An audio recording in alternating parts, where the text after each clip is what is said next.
সুপ্রিয় শিক্ষার্থীরা কেমন আছেন সবাই? আশা করি ভালোই আছেন। আজকে আমরা শিখন অভিজ্ঞতা 2 আর সেশন 1 এটা নিয়ে আলোচনা করব। তো চলো এখন আমরা ক্লাসটি শুরু করি। সেশন 1 ডিজিটাল কন্টেন্ট এবং কন্টেন্টের লক্ষ্য দল।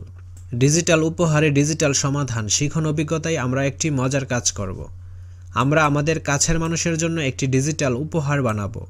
উপহারটি এমন হবে যা কাজে লাগিয়ে তাদের কোনো উপকার হবে। এই জন্য উপহারটি যার জন্য বানাচ্ছি তিনি উপহারটি ব্যবহার করতে পারবেন কিনা তা উপহার বানানোর পরিকল্পনা করার আগেই জেনে নেওয়া প্রয়োজন। একটি উপহার বানানোর আগে যিনি উপহারটি ব্যবহার করবেন তাকে বুঝতে পারা খুব জরুরি। এই ব্যাপারটি আরেকটু ভালোভাবে বুঝে নেওয়ার জন্য চলো এই গল্পটা পড়ি। নিজ এলাকার একজন খুব বৃদ্ধ মানুষকে জুয়েল প্রতিদিন মানুষের কাছ থেকে সাহায্য চাইতে দেখে। তিনি ওই সাহায্যে টাকা দিয়ে প্রতিদিন কিছু খাবার কিনে খান। জুয়েলের খুব ইচ্ছা হলো ওই বৃদ্ধ মানুষটিকে সহায়তা করবে যেন প্রতিদিন তাকে মানুষের কাছে খাবারের জন্য হাত পাততে না হয়। জুয়েল তথ্যের বিভিন্ন উৎস ঘাটল এবং একটি সঠিক উৎস থেকে দেখল যে জুয়েলের এলাকার পাশে একটি সহায়তা কেন্দ্র আছে যেখানে এরকম বৃদ্ধ মানুষদের সহায়তা করা হয়। জুয়েল ওই সহায়তা কেন্দ্রের ওয়েবসাইটে গেল এবং সেখান থেকে তাদের সাথে যোগাযোগের ঠিকানা সংগ্রহ করল এবং তা প্রিন্ট করে বৃদ্ধ মানুষটির হাতে দিয়ে আসলো। পরদিন জুয়েল দেখল বৃদ্ধ মানুষটির আবার মানুষের কাছে সাহায্য চাইছে। এবার জুয়েল মানুষটির কাছে গেল এবং জিজ্ঞেস করল কেন তিনি আবার মানুষের কাছে সাহায্য চাইছেন।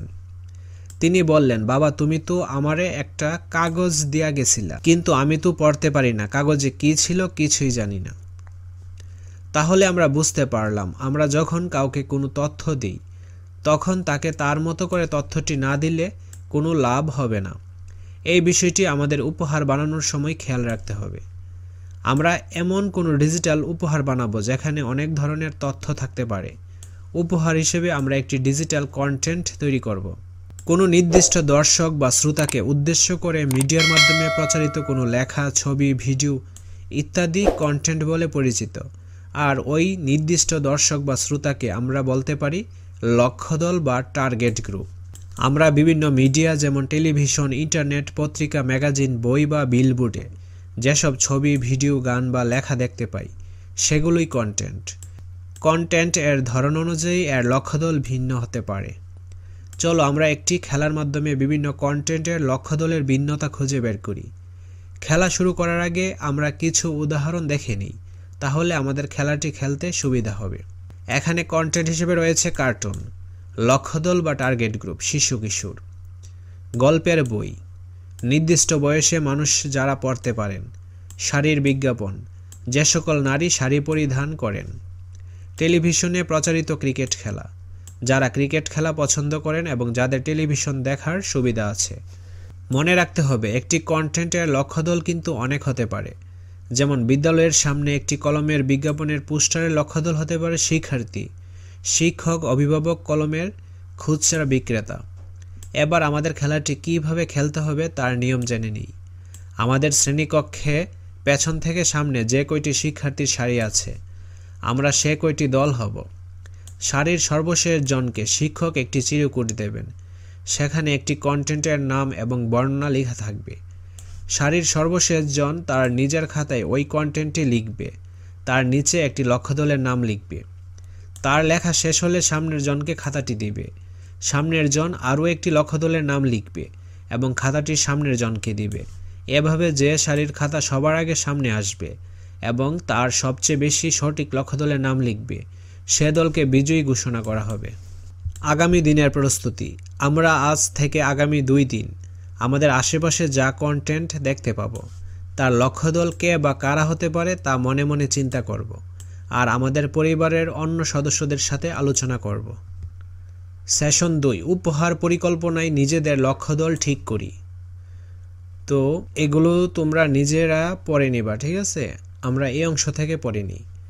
এবার আমাদের উপহার তৈরির পরিকল্পনা করার সময় হলো। কিছু সমস্যা এবং এর লক্ষ্যদল এখানে দেওয়া আছে। এখান থেকে শিক্ষক আমাদের দলে ভাগ করে যে কোনো একটি সমস্যা এবং লক্ষ্যদল নিয়ে কাজ করতে বলবেন। প্রথম সমস্যা, পরিবারের কিংবা আশেপাশের একজন শিশু যে এখনও বাংলা বর্ণমালা শিখিনি তাকে বর্ণমালা শেখাতে হবে। এই ক্ষেত্রে লক্ষ্যদল কারা? পরিবার বা আত্মীয়দের বা প্রতিবেশীদের মধ্যে 4 থেকে 7 বছর বয়সী শিশু। 2 নম্বর সমস্যা, একজন মধ্যবয়সী ব্যক্তি যিনি সঠিকভাবে গণনা যোগ বিয়োগ করতে পারেন না। লক্ষ্যদল হলো পরিবার বা আশেপাশের মধ্যবয়স্ক ব্যক্তি। 3য় সমস্যা, বাংলা ভাষা বুঝেন না এমন একজন ব্যক্তি যিনি বাংলাদেশে বেড়াতে এসেছেন। প্রতিদিনের সাধারণ যোগাযোগের জন্য তার কিছু বাংলা শব্দ জানা প্রয়োজন। উক্ত ব্যক্তি ইংরেজি ভাষা বুঝতে পারেন। তো এই ক্ষেত্রে টার্গেট গ্রুপ হলো ইংরেজি ভাষা জানা প্রাপ্তবয়স্ক ব্যক্তি। 4 নম্বর সমস্যা, একজন ব্যক্তি যিনি কখনো একা একা ঢাকায় ভ্রমণ করেননি, ইন্টারনেটে গুগল ম্যাপ ব্যবহার করেও রাস্তা চিনতে পারেন না। তার ম্যাপ ব্যবহার করা শিখতে হবে। উক্ত ব্যক্তি বাংলা এবং ইংরেজি পড়তে পারেন। এই ক্ষেত্রে লক্ষ্যদল হলো বাংলা এবং ইংরেজি পড়তে পারেন এমন একজন প্রাপ্তবয়স্ক ব্যক্তি যার স্মার্টফোন আছে। উপরের সমস্যাগুলো যে কোনো একটি নিয়ে আমাদের ডিজিটাল কন্টেন্ট তৈরি করতে হবে এবং উল্লেখিত লক্ষ্যদলের সাথে মিলে যায় এমন একজনকে উপহার দিতে হবে। উপরের সমস্যা এবং কন্টেন্টের প্রয়োজনীয়তা দেখে আমরা বুঝতে পারছি যে আমাদের উপহার হবে একটি শিক্ষণীয় ডিজিটাল কন্টেন্ট।